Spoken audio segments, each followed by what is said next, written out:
ಈ ಕಾಟೇರ ಅನ್ನೋ ಟೈಟ್ಲು. ಅವಾಗ ನಾನು ಹೋಗಿ ರಿಜಿಸ್ಟರ್ ಮಾಡ್ತೀನಿ. ರಿಜಿಸ್ಟ್ರಲ್ ಆದಮೇಲೆ ಕಾರಣಾಂತರಗಳಿಂದ ಡೈರೆಕ್ಟ್ರು ಈ ಟೀಮ್ ಮುಂದುವರಿಯೋಕ್ಕಾಗಲ್ಲ. ಕೊನೆಗೆ ಇವರು ಬರ್ತಾರೆ, ಯಾರು ಇವತ್ತು ದೊಡ್ಡ ಡೈರೆಕ್ಟ್ರು ತರುಣ್ ಅವ್ರು ಯಾರಿದ್ದಾರೆ ಅವತ್ತು ಬರ್ತಾರೆ. ಬಂದಾಗ ಅವತ್ತಿಗೆ ಈ ಟೈಟ್ಲ್ ಬಗ್ಗೆ ಡಿಸ್ಕಷನ್ನೇ ಆಗಲ್ಲ. ತರುಣ್ ಅವ್ರಿಗೂ ಮಹೇಶ್ ಅವ್ರಿಗೂ ಈ ಟೈಟ್ಲಿಗೂ ಸಂಬಂಧನೇ ಇಲ್ಲ. ಕೊನೆಗೆ ಅದಾದಮೇಲೆ ಕತೆ ಕುತ್ಕೋತಾರೆ ಇವರು. ಕತೆ ಕುತ್ಕೊಂಡಾಗ ರಾಬರ್ಟ್ ಟೈಟ್ಲು ನಾನು ಹೇಳ್ತೀನಿ, ಕೊನೆಗೆ ಮಾಡ್ತಾರೆ, ಎಲ್ಲ ಆಗ್ತದೆ.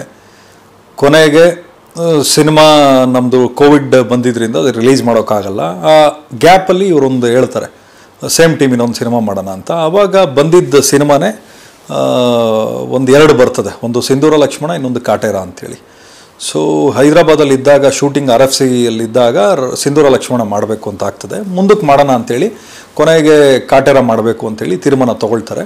ಅಷ್ಟರಲ್ಲಿ ಆಲ್ರೆಡಿ ಮಹೇಶ್ ಅವರು ನಮ್ಮನ್ನ ಮಿಸ್ಲೀಡ್ ಮಾಡ್ತಾರೆ. ಹೌದು, ಮದಗಜ ಟೈಟ್ಲು ನನ್ನ ಹತ್ರ ಇದೆ, ಅನೌನ್ಸ್ ಮಾಡಿಬಿಡೋಣ ಅಂತ ಅನೌನ್ಸ್ ಮಾಡಿಬಿಡ್ತೀವಿ. ಅವತ್ತು ಅಲ್ಲಿದ್ದಾಗ ಎಲ್ಲರೂ ಅಡ್ವೈಸ್ ಮಾಡ್ತಾರೆ, ಬೇಡ ಮಹೇಶ್, ಬರೀ ಟೈಟ್ಲ್ ಇಟ್ಕೊಳ್ಳಿ ಅಂತ. ಅವತ್ತು ಮಹೇಶ್ ಅವ್ರೇನು ಹೇಳ್ತಾರೆ, ಇಲ್ಲ ಸರ್ ನನ್ನ ಹೆಸರಲ್ಲೇ ಇದ್ದಿದ್ದು ಹಿಂಗೆ ಆಗ್ತದೆ ಅಂಥೇಳಿ. ಅಂದರೆ ಯೋಗರಾಜ್ ಭಟ್ರು ಬ್ಯಾನರಲ್ಲಿ. ಕೊನೆಗೆ ದರ್ಶನ್ ಅವ್ರ ಗಮನಕ್ಕೆ ಬರ್ತದೆ. ದರ್ಶನ್ ಅವರು ಕಾಟೇರ ಕೊಡಿಸಿ ಮದಗಜ ಇಲ್ಲಿಗೆ ಕೊಡಿಸ್ತಾರೆ. ಅದು ಮೂಲ ಟೈಟ್ಲು ಬಂದು ಇದು ಯೋಗರಾಜ್ ಭಟ್ರು ಬ್ಯಾನರ್ ಅಡಿಯಲ್ಲಿ ಮಹೇಶ್ ಅವ್ರು ರಿಜಿಸ್ಟರ್ ಮಾಡಿ ಇಟ್ಕೊಂಡಿರ್ತಾರೆ ಮದಗಜ ಟೈಟ್ಲು.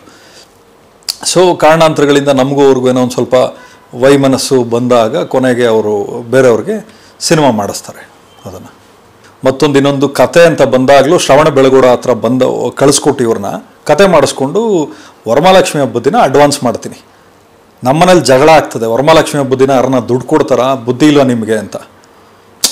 ಸೊ ಅವತ್ತು ನನಗೆ ಇನ್ನೊಬ್ಬರು ನಿರ್ಮಾಪಕರು, ಅವ್ರ ಹೆಸರು ಬೇಡ, ಅವರು ಹೋಗ್ತಾ ಇದೆಯಾ ತಗೋ ಅಂತೇಳಿ ಅವ್ರ ಜೋಬಿಂದ ಒಂದು ಅಮೌಂಟ್ ಕೊಡ್ತಾರೆ.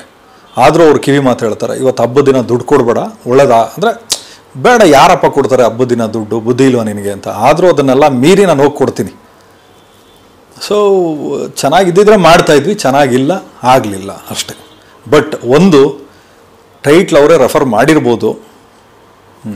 ಆದರೆ ಕತೆ ಮಾಡಬೇಕಾದಾಗ ನನ್ನ ಬ್ಯಾನರ್ ಸಹಾಯ ತೊಗೊಂಡೇ ಇವ್ರು ಕತೆ ಮಾಡಿತ್ತು. ಅದು ತರುಣ್ಗೆ ಒಳ್ದಿದ್ದ ಕತೆನೇ. ಅದು ತರುಣ್ದಂದರೆ ಜಡೇಶ್ ಅವ್ರ ಕತೆ. ಅದು ತರುಣ್ ಅವ್ರ ಮೂಲಕ ನನಗೆ ಬರ್ತದೆ.